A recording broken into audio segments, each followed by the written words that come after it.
ত্রয়োদশ জাতীয় সংসদ নির্বাচনকে সামনে রেখে ঢাকা ১৯ আসনে বিএনপি মনোনীত ধানের শীষ প্রতীকের প্রার্থী ও সাবেক সংসদ সদস্য ডা দেওয়ান মোহাম্মদ সালাউদ্দিন বাবুর নির্বাচনী প্রচারণার অংশ হিসেবে সাভারে ব্যাপক গণসংযোগ ও পথসভা অনুষ্ঠিত হয়েছে। বিস্তারিত থাকছে সাভার থেকে খায়রুল ইসলাম অভির প্রতিবেদনে। শুক্রবার ৩০ জানুয়ারি সকাল থেকে সন্ধ্যা পর্যন্ত সাভার পৌরসভার ৪, ৫ ও ৬ নম্বর ওয়ার্ডে ধারাবাহিকভাবে এই গণসংযোগ ও পথসভা কর্মসূচি পালন করা হয়।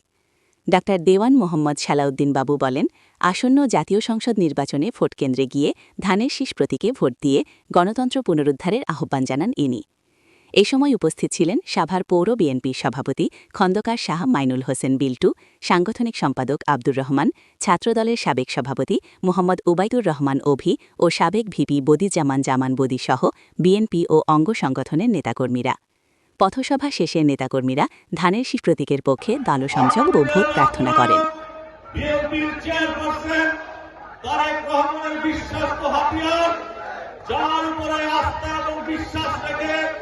যার হাতে ঢাকা ১৯ নিরাপদ মনে করে, যার হাতে ধানের ছড়া তুলে দিয়েছে, সেই আমাদের পদপ্রার্থী ডা দেওয়ান মোহাম্মদ সালাউদ্দিন বাবু আজকের অনুষ্ঠানের প্রধান অতিথি।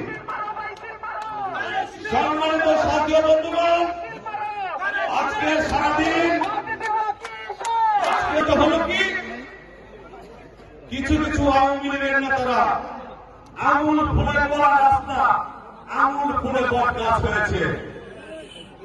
আর একটা উন্নয়ন হয়েছে, যেখানে গিয়েছি হাত কাপড় চায় না, এখন তারা রাস্তাঘাটে চায় না, তারা মুক্তি চায় মাদক থেকে।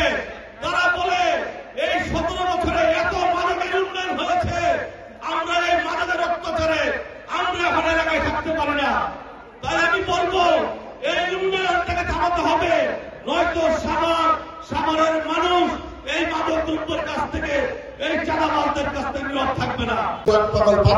নতুন পাগল চলছে, কত মন্ত্রী এমপি গেল, কেউ ব্যবস্থা নিতে পারলো না, ডাক্তার সালাউদ্দিন ব্যবস্থা নিল। ঠিক আছে, আপনি আরো করেন ১৩ তারিখ পরের থেকে আপনার সাথে টাকা হবে। তারপরে চাঁদাবাজি করবেন, নীরব চাঁদাবাজি, বাড়ি করলে টাকা দিতে হবে, ইট বাড়ি সিমেন্টের ব্যবসা দিতে হবে। আওয়ামী লীগকে কেউ হিন্দু টাকা দিচ্ছে, টাকা আমি দিচ্ছি না, আমরা আমাদের দিই। এইসব কাজে পৌরসভা কোথাও করতে দেওয়া হবে না। আমি বলে দিলাম, এই মানুষ মা কোনটা কোন রাস্তা দিয়ে যাবে ৯টা ১০টার পরে, ওই মাদক ব্যবসায়ী রাস্তায় দাঁড়িয়ে থাকবে, পারলে তাদের কাছ থেকে মোবাইল চেক পেয়ে নেবে, টাকা পয়সা নিয়ে যাবে, তাদের বিএনপি করার চেষ্টা করবে। তারপরে আমাদের মিছিলে এসে সবার মতো মিছিল করে দেবে, আমি বিএনপি করে ছাত্র দল করে। এই সবগুলো লোকের পার্টি করার জন্য এসব টাকা থাকে। ফুটপাতে line ১ line, ২ line, ৩ line, ৪ line, ৫ line, একদম রাস্তা পর্যন্ত চলে আসছে। তাদের মানবিক ব্যাপার থাকতে পারে, ঠিক আছে, তারা বলি সেটি মানবিক ব্যাপারই হয়, সেটা আমাদের বুদ্ধি আছে। কিন্তু এই যে এখানে যারা চিন্তা করে, তারা কি আশ্রয় না, ওখানে কোনো কিছু হলে দেখবেন সব সন্ত্রাসীতে হাত টাকা না, বড় বড় মার্কেট বানাইছে, লক্ষ লক্ষ কোটি কোটি টাকা দোকান দিচ্ছে, তাদের দোকানে কেউ ঢুকতে পারে না, বই নেওয়া ভরে ওই রাস্তা দিয়ে যায় না। এটা কেমন কাজ? ধরেন মানবিক ব্যাপার, তাহলে যদি মানবিক ব্যাপার হয়, তাহলে তারা প্রতিদিন পার ডে টাকা দেয়, কারে দেয় টাকা, লক্ষ লক্ষ টাকা প্রতিদিন। আগে এটা ইলেকশনের পর একদম ক্লিন করতে হবে, তারপর আমাদের দিতে হবে।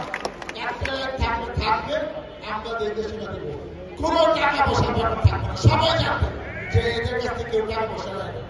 আপনি একটা জিনিস খেয়াল করে, যারা এসব টাকা নিয়ে ধনী